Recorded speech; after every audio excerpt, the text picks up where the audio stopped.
J'aimerais revenir sur justement la crise des Gilets jaunes. On a vu une ingénierie qui était bien rodée, où le mouvement commence à prendre, et très rapidement, il y a des divisions qui sont créées. Ah, un tel ne peut pas participer parce qu'il est de droite, un tel ne peut pas participer parce qu'il a traîné avec Ils quelqu'un ont de fait droite. vachement attention au début, les canaux historiques, les gilets jaunes canaux historiques faisaient très attention justement à ne pas montrer qu'ils étaient de gauche ou de droite. Et ça, c'était exemplaire. Nous devrions faire pareil. Le problème, c'est qu'à partir du moment où les médias reprennent le mouvement et commencent à le mythifier avec les actes, les différents termes qu'ils ont utilisés, je pense que le verre est déjà dans le fruit. Donc, vous avez raison quand vous dites il faut commencer sur une base commune.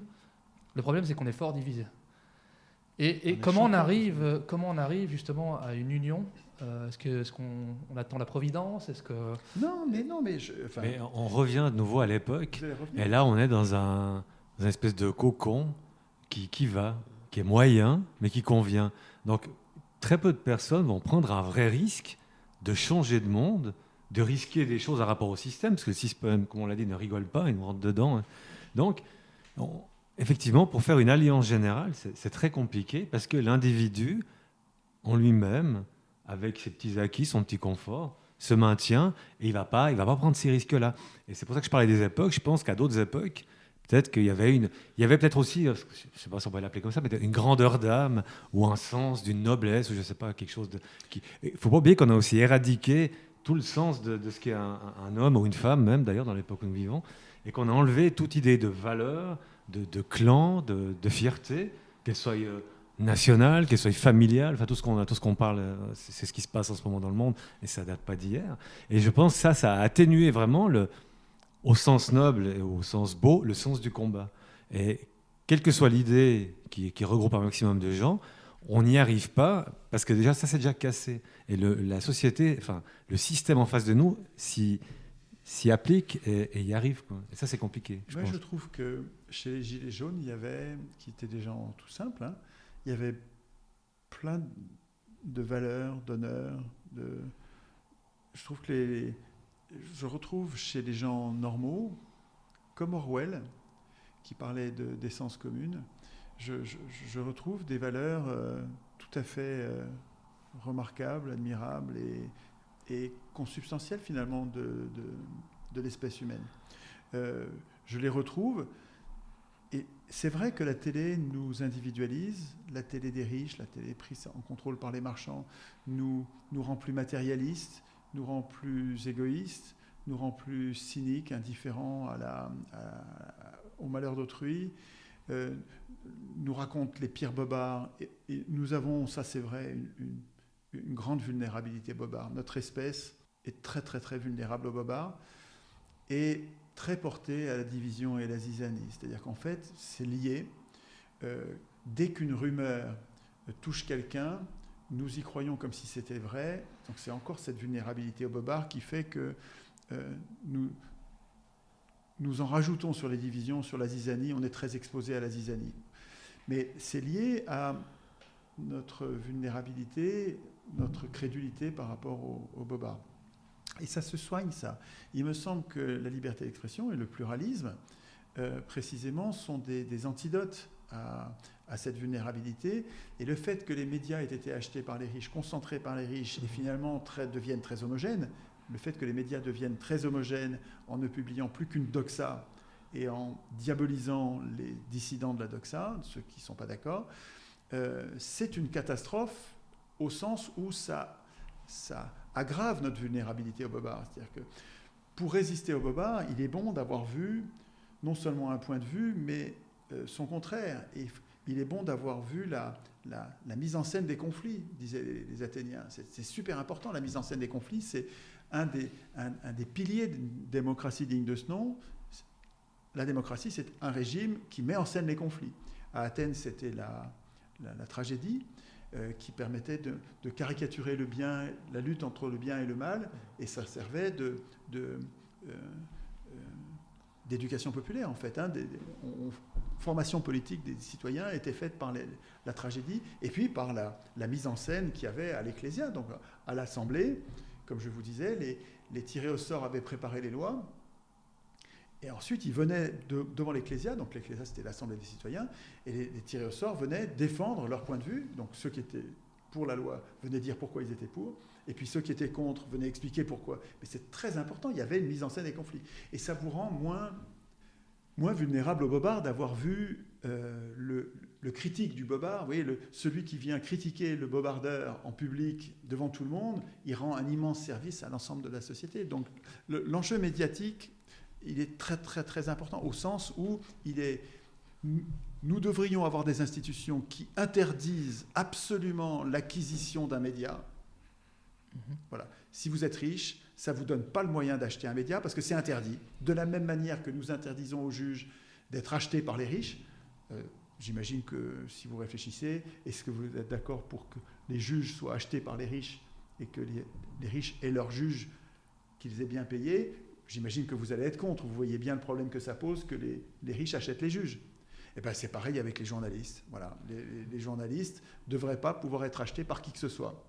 Et alors là, si vous interdisez l'acquisition, l'accaparement, l'accumulation du pouvoir médiatique, vous allez avoir, par la nature des choses, vous allez avoir des jeunes gens qui sont de gauche, des jeunes gens qui sont de droite, et vous allez avoir un pluralisme qui va permettre à la société de se protéger contre la vulnérabilité des citoyens au bobard. J'ai une question. Est-ce que, pour revenir un tout petit peu en arrière, est-ce que vous aurez un exemple d'une tragédie grecque qui pourrait ouvrir les yeux à un public d'aujourd'hui? Est-ce qu'il y a un modèle, Non, je ne crois pas. Moi, ce qui m'intéresse, c'est l'institution. Ce qui m'intéresse, c'est le fait que une place ait été donnée au spectacle de la lutte entre le bien et le mal pour éclairer l'opinion sur les tenants et les aboutissants. Par exemple, un des sujets sur lesquels c'est très mal fait aujourd'hui, c'est le racisme. Les racistes sont décriés, dénoncés en tant que tels, sans qu'il y ait plus aujourd'hui de démonstration de la nuisance de ces idées. Et surtout, ils ne se nomment pas, ils sont nommés de l'extérieur. Absolument. On pourrait envisager quelqu'un qui dirait « je suis raciste », et alors on pourrait discuter avec lui puisqu'il aurait l'honnêteté de le dire et de le définir. Mais c'est le pouvoir qui désigne qui sont les racistes. Tu as raison d'insister là-dessus, parce qu'il y a des calomnies, il y a des accusations, il y a des étiquettes politiques qui ne sont que des accusations, qui ne sont que des insultes. Et des calomnies, comme vous l'avez dit. Et qui sont des calomnies, parce qu'en fait, quand elles ne sont pas acceptées par celui qui en est victime, c'est clairement une insulte, et c'est un mauvais étiquetage politique. Quand on traite quelqu'un de fasciste, ou quand on le traite de raciste, ou quand on le traite de négationniste, ou je ne sais quoi, ou d'antisémite, ou de complotiste, qui sont des tout ce qui finit par « ist ». Non, pas tout. Non, pas tout, parce que pianiste et dentiste. Capitaliste. Et capitaliste. Il y a peut-être des pianistes complotistes, soyez prudents. Enfin, pour moi, bref, ou populiste. Oui. Ce que je veux dire, c'est que je suis d'accord avec l'idée que, comme vous dites, des tas de qualificatifs politiques sont en fait des insultes et ne doivent pas être prises comme des concepts opérationnels utiles pour réfléchir. Ça ne peut pas nous aider à réfléchir. Parce que ceux qu'on traite de fascistes ne se voient pas du tout comme fascistes, et donc il faut trouver un autre mot. Ok. Et sur les racistes, il y a plein de gens qui se disent racistes et qui l'assument, et n'est pas produit, sur la société, n'est pas produit le spectacle du raciste qui défend ses idées racistes et qui est contredit par un antiraciste et qui produit la démonstration que c'est con et que c'est dangereux. On se contente de le stigmatiser en disant c'est un raciste, donc c'est un salaud, et ça ne suffit pas à faire de l'éducation populaire. À mon avis, ça ne suffit pas. C'est-à-dire que l'enfant qui est en train de grandir, qui essaie qui établit dans sa tête des repères, s'il n'a pas vu à la télé ou dans les journaux, surtout à la télé, s'il n'a pas vu la mise en scène du conflit entre les idées racistes et les idées antiracistes, s'il n'a pas vu la victoire des idées antiracistes qui produisent la démonstration que le racisme c'est con et c'est dangereux, s'il n'a pas vu ça, s'il a juste entendu les gens se faire accuser de racisme mais sans comprendre, sans voir la démonstration, quand il va dans la cour de l'immeuble, quand il va dans le hall de l'immeuble rencontrer des vrais racistes qui vont produire, eux, leur démonstration, mais sans contre-démonstration, sans opposant, eh bien l'enfant va se faire emporter par les racistes. Il va devenir raciste à son tour parce qu'il n'aura pas eu la mise en scène, vous voyez, de la démonstration. Pardon, mais en prenant l'exemple du racisme, on pourrait en prendre un autre, parce que je trouve qu'aujourd'hui, le racisme est plus une religion qui sert uniquement le pouvoir, qui sert à diviser, hein, tout comme toutes les épithètes, que ce soit raciste, sexiste, antisémite, qui ne sert qu'à faire diversion et qu'à nous dresser les uns contre les autres. C'est l'accusation de racisme ou le racisme qui est une religion? C'est l'antiracisme qui est une religion. C'est l'antiracisme. Et l'accusation de racisme, c'est la pratique de la religion. En utilisant cet exemple, on avalise le fonctionnement du pouvoir tel qu'il se présente aujourd'hui, puisque effectivement c'est la seule religion qui met d'accord même les gouvernements, tout le monde, c'est Macron, Ursula von der Leyen, etc. C'est bien l'antiracisme. Donc c'est difficile de reprendre ce mot à son compte sans être un peu complice du pouvoir, non? Je pinaille sur l'exemple. D'être antiraciste. Mais si vous voulez, moi je suis pas antiraciste parce que je ne suis pas raciste et je n'accepte pas l'idée que quelqu'un puisse être raciste par nature. Dire que quelqu'un est raciste par nature, c'est du racisme. C'est-à-dire qu'en fait, on l'enferme dans ses opinions du moment, comme si c'était sa nature. Ça, pour moi, c'est la définition du racisme. Les gens peuvent changer. Même le pire des salauds peut devenir un héros, peut devenir quelqu'un de bien. Et donc, je refuse de l'enfermer. Et si je le fais, c'est par mégarde, par erreur. Par erreur. Et donc, dès que je m'en aperçois, je me corrige. Je ne suis pas raciste et je veux que les gens... J'espère que les gens qui le sont vont changer. Et je pense qu'ils ne peuvent pas changer en les accusant de racisme. C'est-à-dire quand tu les insultes en disant « toi, t'es un salaud, t'es un fasciste, t'es raciste », ça ne produit pas d'amélioration. Il ne va pas devenir moins raciste parce que je l'ai insulté. Par contre, si j'essaie de comprendre qu'est-ce qui fait qu'il est devenu comme ça, j'ai une chance de le faire évoluer. Alors peut-être pas de le transformer, ça va se faire petit à petit toute sa vie, hein, mais j'ai beaucoup plus de chances de faire un geste politique, et politique, ça veut dire qu'on va discuter, on va parler, et parler, il faut se respecter. Si je le considère comme un sous-homme, parce que c'est un fasciste, un raciste, un royaliste, ou que sais-je encore, je ne vais rien changer du tout. Par contre, il y a un travail... Si je peux me permettre, je suis d'accord avec vous, et vous partez du principe où votre opposant est de bonne foi. Je vous ai vu sur un plateau de TV avec un Raphaël Enthoven, je suis désolé, on est perdant face à lui, parce qu'il est de mauvaise foi, qui n'aura jamais la décence de reconnaître un soupçon de vérité dans vos propos. Donc, moi, le débat, je veux bien, mais avec des gens avec qui on peut débattre. Ça devient compliqué à l'époque d'aujourd'hui, surtout à la télé. À la télé, c'est des procès d'intention. Quand tu dis ça, ça veut dire que tu vas décider qu'il y a une partie des gens avec qui il ne faut pas débattre. Mais qui es-tu ? Qui peut se juger assez haut pour dire non, mais moi, je ne discute pas avec les... Je ne dis pas ça. C'est des sous-hommes. Je dis à quoi ça va servir. Mais je vais te répondre à ça. Peut-être le spectacle de montrer sa mauvaise foi, peut-être. Mais oui, absolument. Absolument. Les discussions avec Raphaël étaient essentielles. Elles n'ont fait que commencer. C'est dommage que ça se soit arrêté. Dès que je pourrai, il faudra recommencer. C'est pas une perte de temps mais pas du tout. Et pas du tout. Alors, je vais te dire pourquoi. C'est une tragédie enthovenienne, c'est très sympa. Ça. Non, mais Enthoven... et Raphaël Enthoven, hein, je ne parle pas de Mathias, mais Raphaël Enthoven, quand on discute, on voit bien qu'on est en désaccord sur tout. Bien sûr. Presque tout. Pas en désaccord sur le fait qu'il faut se parler publiquement. Et c'est très important de trouver, pour moi, démocrate, c'est très important de trouver des adversaires de la démocratie qui acceptent le débat. Oui, bien sûr. Alors, oui. Donc, je trouver un défenseur du gouvernement représentatif, c'est-à-dire, il ne le sait peut-être pas lui-même, puisque lui, il appelle ça démocratie. Et je le crois de bonne foi quand il dit ça. Enfin, je le crois, j'en sais rien. Oui, mais, d'accord. Mais si je le crois de mauvaise foi, il ne va pas y avoir de discussion possible. Parce que, non, mais il faut que je le respecte. Non, mais moi, j'ai fait le constat de sa mauvaise foi. Oui, mais ça, c'est après. D'accord. Quand tu organises ton débat, tu ne peux pas penser le débat avec quelqu'un en le méprisant, en le considérant comme un menteur, comme de mauvaise foi. Tu ne peux pas faire ça. C'est pas le mépriser que de considérer qu'il est de mauvaise foi. C'est faire un constat objectif. Hein. Si. Ça ne fonctionne pas nécessairement avec le mépris. Mais non. Si Raphaël me disait vous êtes de mauvaise foi, je réagirais et je protesterais, je produirais la démonstration que je ne suis pas de mauvaise foi.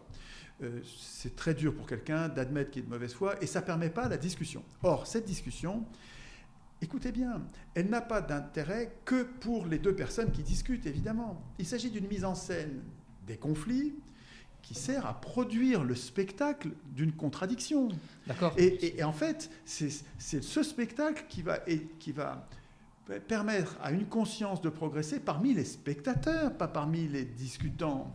Et quand tu regardes les commentaires des échanges qui a eu lieu entre Raphaël et moi, mais la plupart des gens ont compris ce qu'il fallait comprendre. Non, bien entendu. Et donc, mais du même coup, c'est super intéressant parce que du même coup, c'est très utile. C'est très utile au bien commun.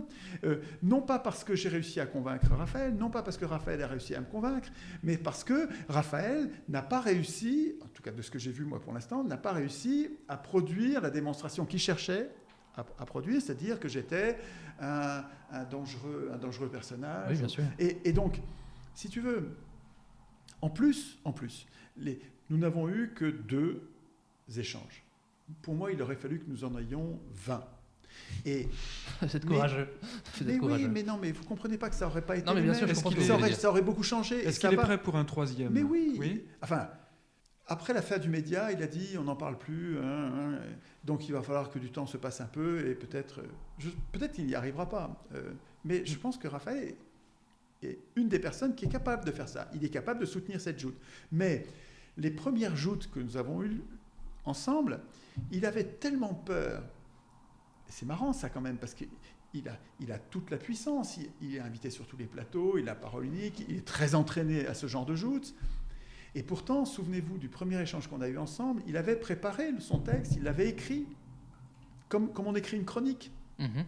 Et quand tu écris une chronique, quand tu commences à la lire, ton interlocuteur, il ne t'interrompt pas. Donc moi, je ne l'ai pas interrompu, j'ai pris 10 pages de notes pendant qu'il lisait sa chronique. Et moi, j'avais il me faisait bondir au plafond, j'avais le peu de cheveux qui me restent qui se hérissaient sur la tête, et je prenais plein de notes avec des points d'exclamation, répondre à ça, sans l'interrompre.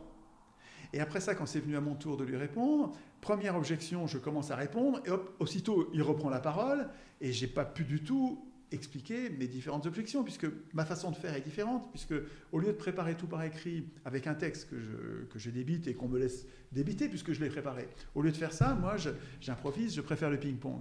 Mais si tu veux, les gens le voient, ça.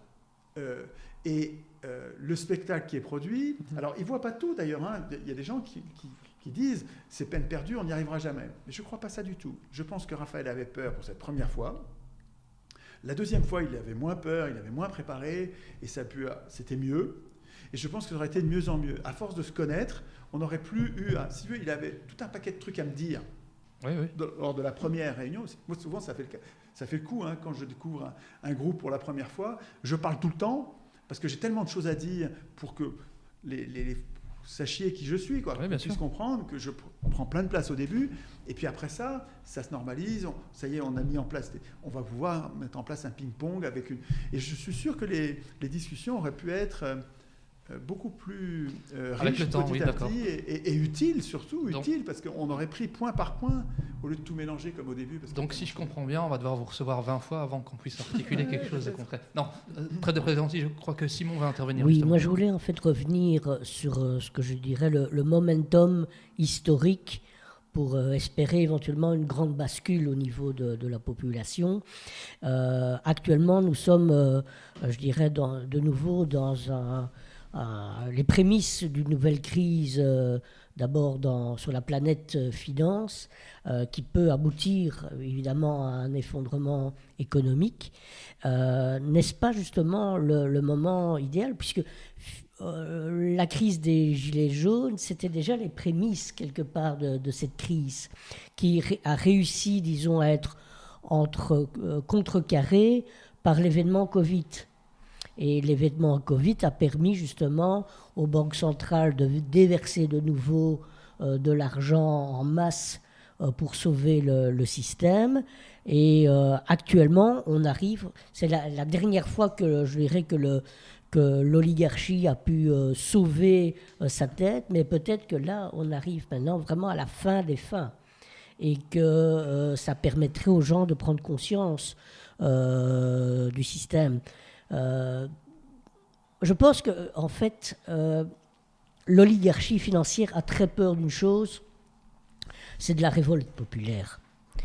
Et toute l'histoire du XXe siècle, mis à part les 2 conflits mondiaux, toute l'histoire du XXe siècle, c'est une vaste entreprise pour créer une espèce de neuroleptique qui permet aux citoyens, au peuple, d'oublier son statut, sa position, son exploitation, et donc de s'orienter plutôt vers des solutions de l'avoir plutôt que l'être.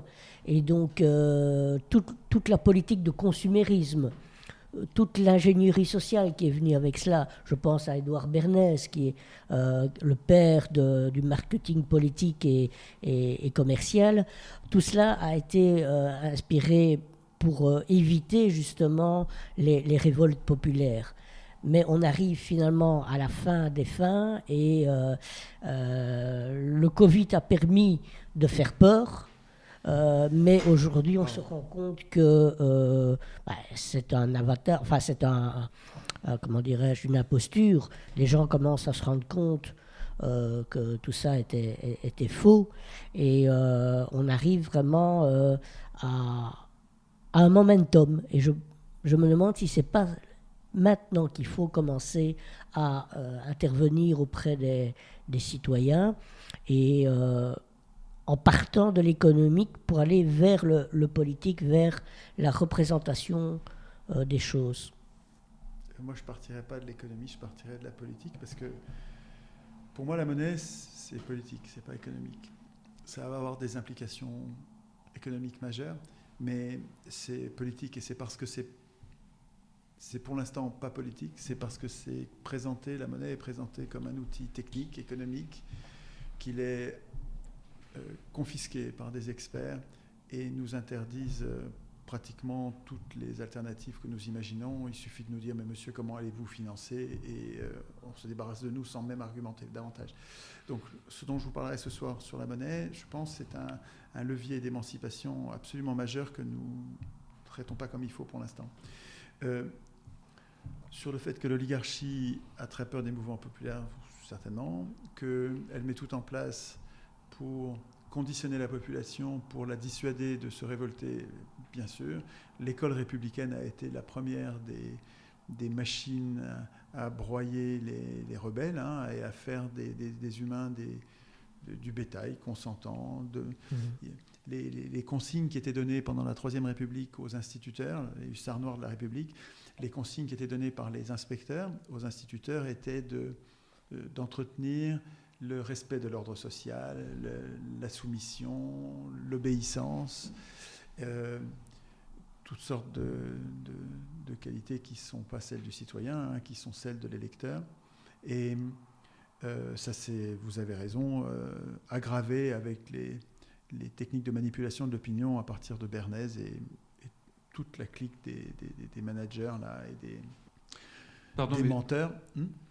Pardon de vous interrompre, mais à propos justement des hussards noirs de la République, ça allait encore plus loin dans le mensonge, puisque dans les premières pages du livre de Vincent Payon, Une religion pour la République, il parle des écrits d'un certain Ferdinand Buisson qui a contribué à l'instauration de cette école de la République, en son idéologie en tout cas.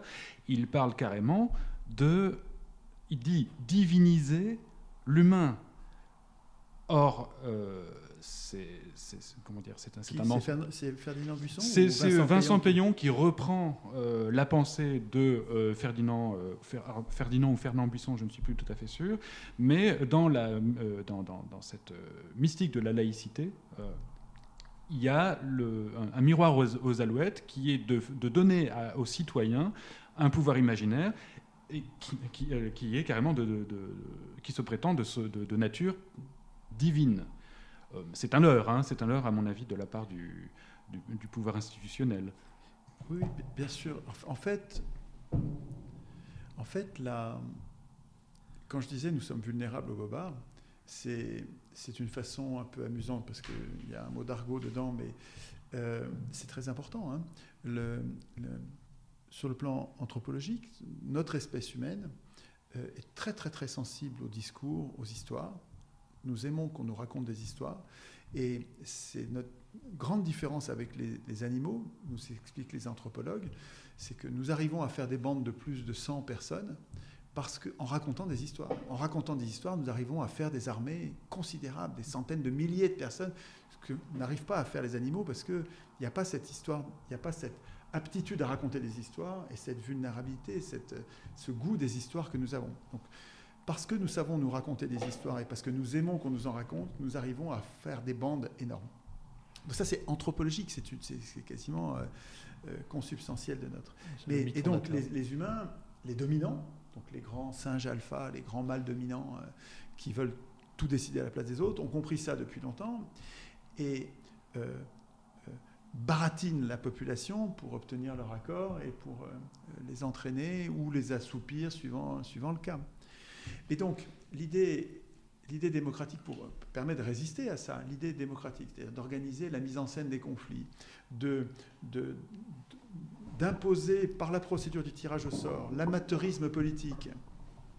Donc, c'est-à-dire la dépossession des professionnels de la politique de leur rente de situation qui est d'être toujours aux manettes, et toujours aux manettes des micros pour parler. Hein. Donc, le tirage au sort va entraîner une rotation des charges, y compris dans ceux qui parlent, de façon à ce que, finalement, soit imposé par les institutions un pluralisme et une mise en scène des contradictions qui réduisent quand même cet état de mensonge chimiquement pur dans lequel on vit aujourd'hui, parce que vraiment, là, les puissants du moment se sont donné les moyens de mentir jamais vus dans l'histoire des hommes, quoi. Voilà, donc on a une machine à mentir qui est devenue presque une science exacte, quoi, hein. Ils savent, quand tu lis Bernays, mais quand tu lis tous les traités de manipulation, là, c'est incroyable. Ça devient une science exacte. Ouais. Mais il y a des antidotes. Les institutions, de bonnes institutions, pourraient empêcher les professionnels du mensonge de sévir. Le tirage au sort n'a rien à faire du mensonge. Voilà. Le tirage au sort, dans la répartition des charges, dans l'attribution des charges, le tirage au sort ne tient pas compte des mensonges. Mais il est équitable et incorruptible. Mais dans tout ce que vous dites, il y a une croyance vraiment forte en capacité de l'humain, du peuple, de la masse. Oui. Oui. Et dans les gens qui vous suivent ou qui ont déjà écouté tout ce que vous pouvez expliquer, on entend parfois dire que ce que propose Étienne Chouard, c'est une utopie. Et qu'est-ce que ça vous inspire ? Si vous le permettez, j'aimerais ajouter au point de Nicolas.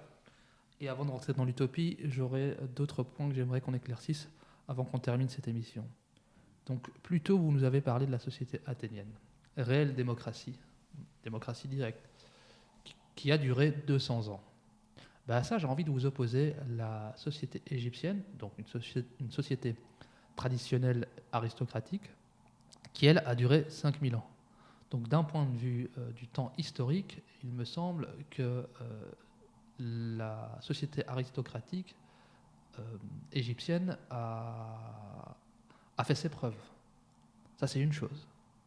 Et dans un second temps, vous avez dit plutôt que dans les sociétés aristocratiques, je ne sais pas si exactement les propos que vous avez utilisés, mais c'est un peu l'idée générale, vous nous avez expliqué que le peuple n'avait absolument aucun pouvoir. Or, sous l'Ancien Régime, donc sous la monarchie de droit divin, durant le Moyen-Âge, il y avait ce qu'on appelait les corporations. Alors, il me semble que les corporations étaient ce qu'on peut appeler aujourd'hui un pouvoir populaire. Pour ceux qui ne savent pas, les corporations permettaient à des groupes de métiers, les boulangers, les bouchers, les artisans du bois, les charpentiers, etc., de se réunir ensemble en association et de décider d'eux-mêmes des règles qu'ils voulaient pour leur corporation. Donc, ils pouvaient décider d'une retraite s'il devait y avoir une retraite, de l'argent à récolter pour ces retraites, d'une caisse pour les gens qui éventuellement tomberaient malades ou autres.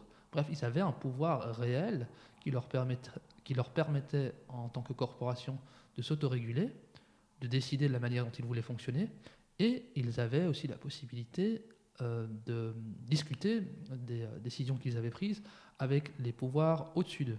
Donc il y avait réellement un pouvoir. Donc dire qu'il n'y avait pas de pouvoir populaire sous l'Ancien Régime, je pense que c'est fallacieux. Bon, enfin voilà. Ce que j'aimerais voir avec vous, c'est ces 3 points. Donc, est-ce qu'effectivement ce que vous proposez n'est pas une utopie? Ça, c'est une chose. Deuxièmement, la société athénienne versus la société égyptienne. Donc, démocratie directe versus société traditionnelle aristocratique. Et finalement, le pouvoir du peuple sous l'Ancien Régime était existant. Voilà. Qu'est-ce que vous avez à répondre à ces 3 points? Il y a pas mal de mots qui sont mis à l'envers et donc lesquels on ne va pas arriver à penser sans les mettre d'abord à l'endroit. Nicolas observe, il a raison, que ma croyance dans les capacités de la population a bien décidé de son sort. Effectivement, quand on est démocrate, c'est parce qu'on a une croyance que les humains sont bien placés pour décider eux-mêmes de leur destin et qui n'ont pas besoin de représentants, ou pas beaucoup en tout cas, et qui pourraient très bien. Je vous conseille le livre d'Elinor Ostrom, E-L-I-N-O-R-O-S-T-R-O-M, qui était un prix Nobel, qui a eu un prix Nobel pour ça, qui a fait un livre remarquable sur les communs, qui a un travail remarquable sur les communs. Cette dame a étudié la façon des humains partout sur Terre, les façons de gérer les communs. Et elle observe que bien sûr nous sommes capables, tous les paysans du monde, parce que l'immense histoire humaine, c'est à 99%, c'est de l'histoire agricole. Hein, c'est très récent, l'aventure industrielle. Et donc, nous avons toujours été, nous sommes toujours, aussi bien au Japon qu'en Suède, et sous des modalités différentes, et c'est absolument passionnant, nous sommes capables de gérer nous-mêmes nos communs. Et nous l'avons montré depuis la nuit des temps. Nous sommes capables de ça. Et donc, c'est une croyance, tu as raison, mais ce n'est pas une croyance aberrante, c'est une croyance bien réelle. Nous ne sommes pas, nous les humains, nous ne sommes pas condamnés à être ce que la télé a fait de nous. La télé et la division des tâches, le fait que je ne suis plus capable de me nourrir, je ne suis pas capable de cultiver, je ne suis pas capable de construire ma maison, je ne suis pas capable de me soigner, me rend très dépendant des autres. Et cette situation, et donc c'est l'urbanisation hein, qui accélère encore ce processus, ça nous donne l'impression que nous ne sommes pas capables de gérer nos communs, que nous avons besoin d'experts. Je pense que c'est une erreur. Il y a un très bon site que je vous recommande qui s'appelle Fouloscopie. C'est un jeune homme c'est un docteur en sociologie, je crois, et qui travaille sur l'intelligence collective, sur les phénomènes de foule. C'est absolument passionnant. C'est tout à fait essentiel pour réfléchir à la démocratie.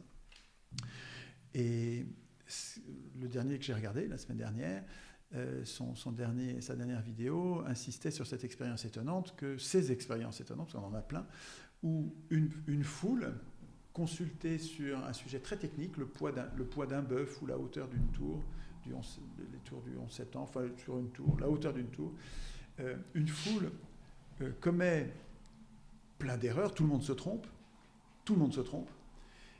mais nos erreurs se corrigent et la moyenne de nos décisions est plus proche de la réalité que ce que dirait n'importe quel expert. Oui, ça, c'est tout à fait spectaculaire. Puis alors, quand vous le faites sur le poids d'une vache, vous prenez un énorme taureau, vous dites combien il pèse, et vous avez les meilleurs experts, eux, c'est leur boulot, toute leur vie, ils font ça.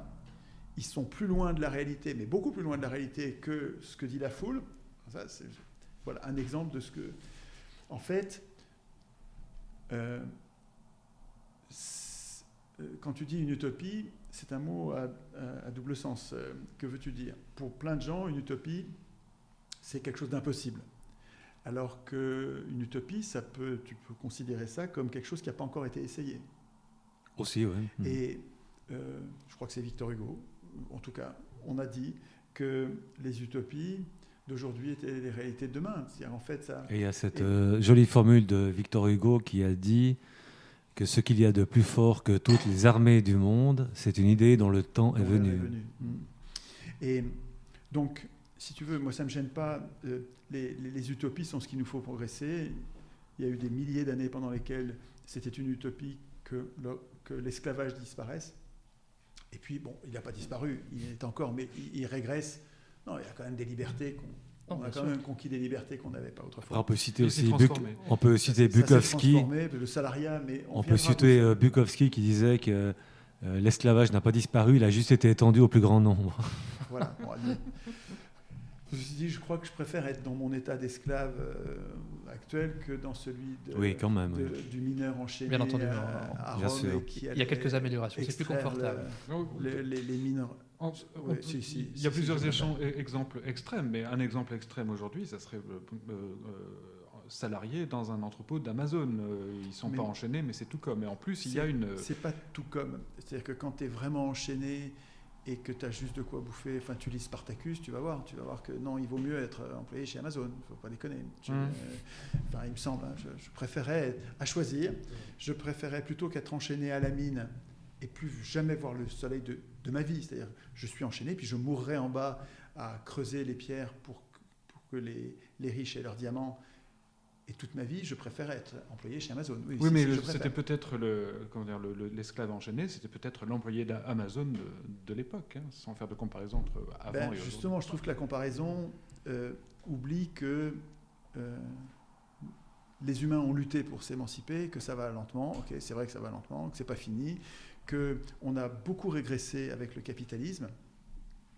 Alors, ce qui s'est passé et qui ne montre pas qu'on a régressé, c'est qu'en même temps que le capitalisme, nous avons découvert les énergies fossiles. Donc le charbon, puis le pétrole, puis l'énergie nucléaire. Et en fait, c'est ça qui nous libère de l'esclavage. Ce n'est pas un régime politique, c'est les énergies. Jean Covici explique, et je trouve ça très convaincant,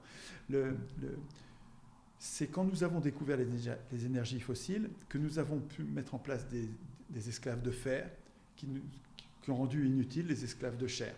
Et donc, et ce que dit Jean Covici aussi, c'est que le jour où il n'y aura plus ces énergies, vous verrez réapparaître l'esclavage comme au premier jour. Donc, en tout cas, est-ce que ma croyance en les capacités de l'espèce humaine de gérer elle-même les communs et de prendre elle-même les décisions, est-ce que c'est une utopie ? Ça dépend du sens que tu donnes à utopie. Si c'est utopie, c'est un projet impossible tellement c'est un rêve, non, moi je ne pense pas que c'est une utopie. Si l'utopie, c'est c'est un progrès qui pour l'instant paraît difficile, mais si on s'y prend bien, on va y arriver, oui, à ce moment-là, c'est une utopie. Donc je réponds oui ou non suivant le sens qu'on donne à utopie. Sur la question d'Amine, qui compare les 200 ans de démocratie grecque avec les 5000 ans de Pharaon en Égypte, et qui se dit, quand même, l'expérience pratico-pratique montre que on dirait que l'aristocratie est plus durable que la démocratie. Je conteste le qualificatif d'aristocratie pour les pharaons, comme je le conteste pour l'Ancien Régime en France. C'était pas du tout une aristocratie, c'était une oligarchie à prétention aristocratique, mais aristos, ça veut dire meilleur en grec. Donc un régime aristocratique pour moi, c'est un régime dans lequel ce sont vraiment les meilleurs, et pas les gens de père en fils. Le problème de l'aristocratie, c'est que dans tous les pays, très vite, les aristos, donc c'était les guerriers, les valeureux, les courageux, ceux qui avaient sauvé la cité, donc ils étaient vraiment courageux, donc ils méritaient d'être récompensés. En plus, ils étaient bons pour défendre la cité, donc ils étaient vraiment les meilleurs, avec les critères de l'époque. Mais ces gens-là se sont très vite et partout préoccupés de leur progéniture et pour donner à leurs enfants les mêmes droits qu'eux. Et donc c'est devenu héréditaire. Et alors ça devient évidemment, dès qu'on réfléchit, pour moi c'est une évidence, ça devient une escroquerie. L'aristocratie devient une escroquerie chimiquement pure quand elle est héréditaire. C'est-à-dire qu'en fait, pour moi, l'aristocratie, c'est un beau mot.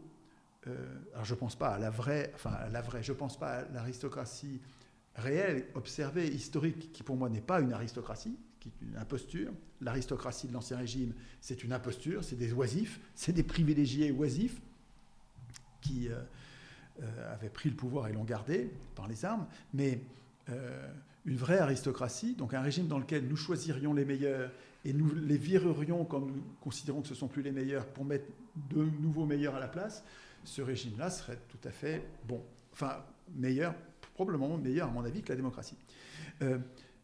Alors, pourquoi ces régimes durent plus longtemps, c'est pas parce que c'est des aristocraties, puisque ce ne sont pas des aristocraties. Les pharaons n'étaient pas meilleurs que les autres. Ils étaient juste armés, avec une armée qui martyrisait les opposants politiques, quoi, de la même manière que les empereurs de l'Empire romain crucifiaient leurs opposants sur la voie Appia, sur la voie romaine, comme exemple pour dissuader les autres rebelles. Bon, c'est un régime qui a duré énormément, l'Empire romain, mais c'est pas pour ça qu'il était bon pour le bien commun. Il a duré beaucoup, mais de la même manière qu'un régime tyrannique est stable, mais pour moi, la stabilité, c'est pas le premier critère, c'est pas le critère le plus important. Bon, le critère le plus important, c'est le bonheur des hommes, c'est le bonheur, la prospérité, la non-domination, la justice. La justice au sens très fort du terme, tu vois. Ça, c'est des critères qui me paraissent beaucoup plus importants que la stabilité. Donc, la question, parce que je te vois venir, là, tu me dis, est-ce qu'on ne devrait pas défendre l'aristocratie, puisque ça a duré 5000 ans, c'est plus stable, on a plus de visibilité, on a de visibilité dans l'oppression. Tu fais l'avocat du diable, hein, j'imagine. Oui, bien entendu.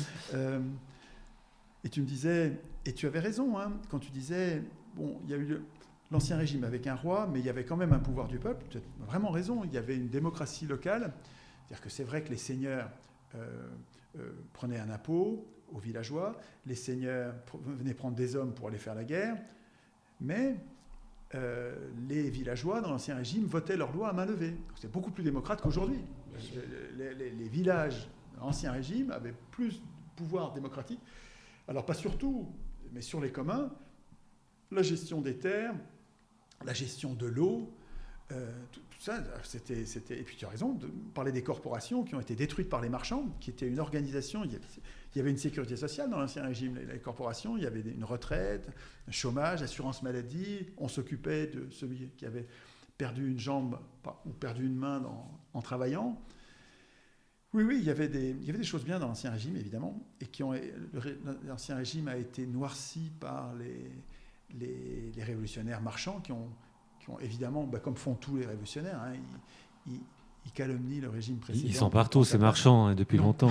Hein, ils sont partout, ces marchands, et depuis longtemps en plus. Oui, tout à fait. Et d'ailleurs, il y a un bonhomme qui les avait chassés du temple. Le temple, c'était le lieu du pouvoir à l'époque. Et donc, ça fait longtemps que les marchands essayent de prendre le pouvoir, et ça fait longtemps qu'on sait qu'il ne faut pas leur donner. Eh ben, je pense qu'on va conclure là-dessus. Virons les marchands du temple. Merci beaucoup, Étienne Avec le Chouard. tirage au sort et un PCPP, le procès. Voilà. Tirage au sort, démocratie non participative, vraie démocratie. Virons donc les marchands du temple démocratiquement. Voilà, c'est ça. Ou bureaucratiquement. Il faut défendre le processus constituant populaire permanent. PCPP, processus constituant populaire permanent. Ben voilà, il faut retenir cette phrase. Merci beaucoup à vous, Étienne Chouard, de nous avoir pris le temps de discuter avec nous de tout ça. Avec plaisir. Je retiens qu'il va falloir vous avoir 20 fois pour qu'on puisse vraiment tout développer. Vous êtes le bienvenu quand vous voulez. Mais surtout, essayez d'inviter quelqu'un, parce que là, on est presque d'accord quand même. Hein, et donc, ce serait, à mon avis, plus intéressant avec un opposant, avec quelqu'un qui défend le gouvernement représentatif. Ça, c'est un peu une utopie. Alors ça, c'est une utopie parce qu'il se défile. Mais on va essayer quand même de contacter Raphaël Enthoven s'il accepte de venir, ça peut être sympathique. Ici, on l'accueille avec plaisir. Oui, c'est vrai qu'on l'accueille avec plaisir. Vraiment. C'est vrai que nous accueillons tout le monde, nous ne sommes pas sectaires. Ou alors la prochaine fois, on ira plus loin dans les points sur lesquels nous ne sommes pas d'accord. Oui, parce que on progresse que dans la contradiction. Il y a la dimension de la spiritualité, par exemple. Enfin bon, voilà. Ça y est, hein, on va terminer pour aujourd'hui. Promis, on en refera une autre. On vous rentrera un peu plus dans l'art, si vous voulez. Il n'y a pas de souci. On le fera avec plaisir. Bien, merci, mes chers chroniqueurs. Merci à vous. Et je vous dis à très bientôt pour une troisième.